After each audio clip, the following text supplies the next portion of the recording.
This case starts like many probation hearings, but what you're about to see turns into a rare courtroom moment where facts, emotion, and credibility all collide. Stick around. The ending may surprise you.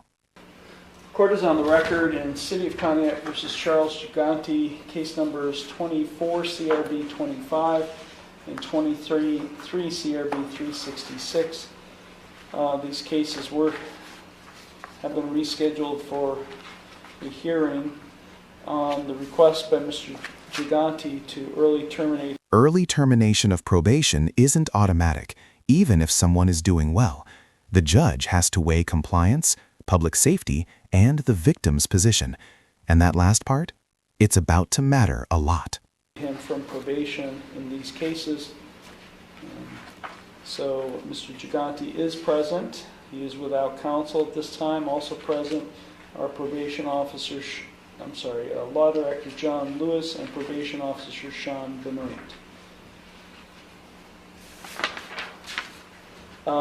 The last hearing that we had, we could not go forward because we were not able to get service on the victim in these cases, who is Pamela Gigante, and Ms. Gigante is present today. So Mr. Gigante, you submitted a letter to the court. So what would you like the court to do? Since this all started, I feel like I have based my decisions on what's best for my daughter.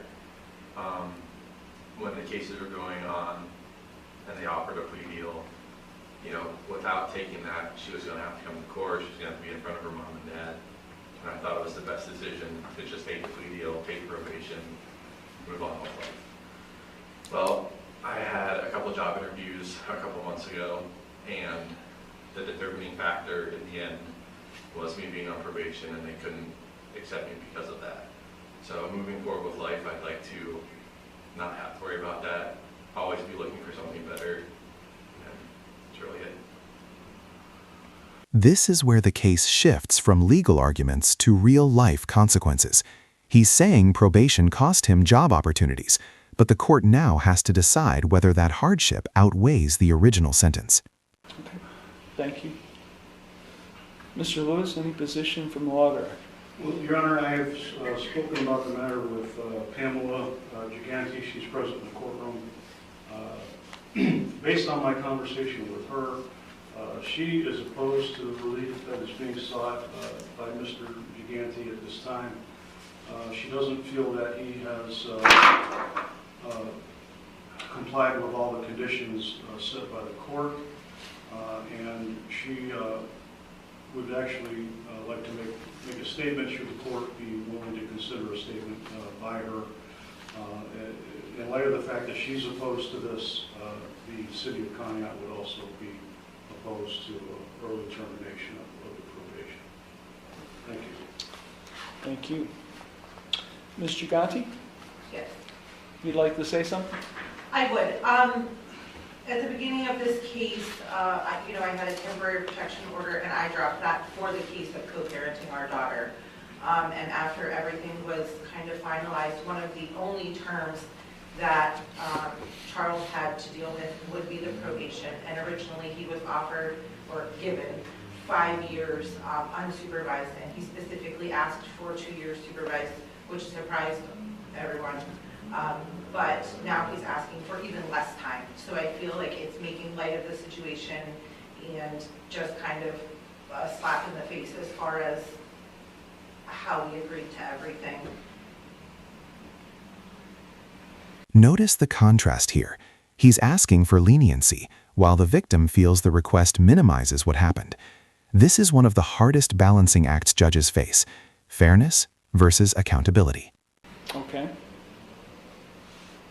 Is there anything else you'd like to say? No, sir. Okay. Officer Benoit. Yes, Your Honor. All I can say about Mr. Gigante, he's checked in whenever he was directed to. He's maintained employment, kept me updated on any changes to employment or his phone number. All of his fines are paid off. He completed his comprehensive diagnostic assessment. There was no medical or treatment recommendation at that time. And This testimony is critical. Full compliance, clean screenings, paid fines. These are the exact factors judges look for when considering early termination. This is the strongest moment in his favor. I screened him today, and he was negative for all substances.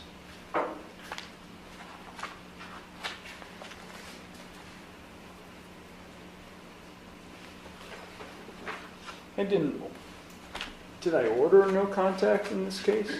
At the very beginning, Right, but I mean, it's part of his sentence. I don't think I did, right? no, Okay.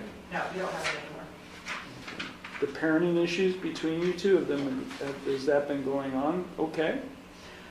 Well, it was, with the no contact, it was really difficult to switch her back and forth and things like that. We got to a point where we were able to be civil when it came to everything with Charlie. So I just dropped that because it made our lives with her easier.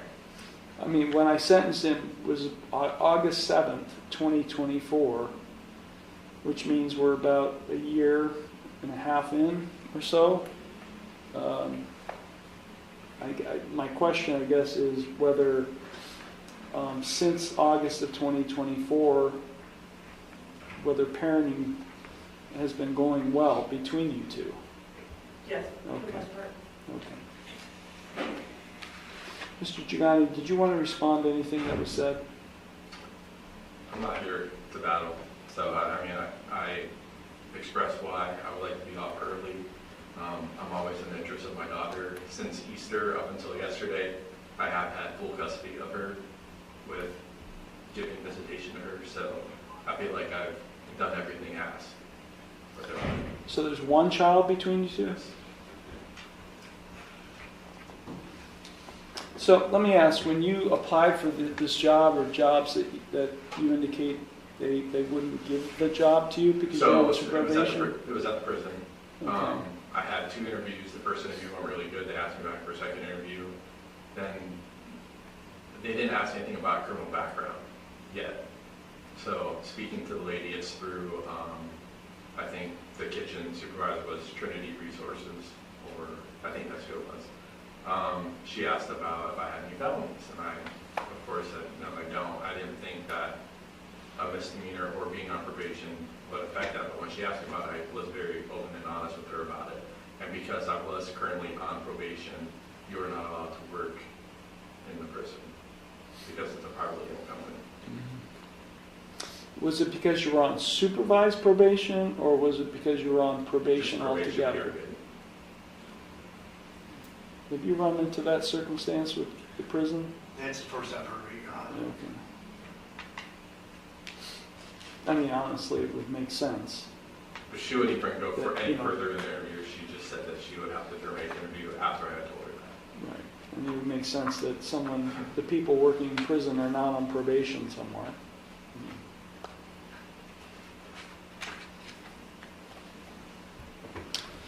Well, it's been since August of 2024, I think, when you were last in here.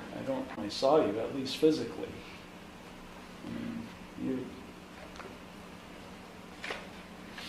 I have, Ms. Giganti, you may say that there have been issues, but I haven't heard any specifics on your end. But I have a probation officer that monitors him and supervises him, and he's the one that reports to me. And when I hear from him that Mr. Giganti has been doing really well and has not given him any problems, you know, this man who has 250 people he has to supervise, you know, that's what I have to rely on. And while you had indicated something about the 5 years of unsupervised and he wanted to, yeah, that was also a surprise to us. Yeah, thanks for reminding me, because I kind of forgot that. At the same time, you know, there's a purpose for probation, and that's to ensure people's lawful compliance. Not just with the law in general, but with the conditions of his probation. And the conditions of his probation were to stay drug and alcohol free and to undergo the treatment, if there was any recommended course of treatment, to undergo the treatment that is being recommended after an assessment. It's my understanding that he was assessed and there's no recommendations.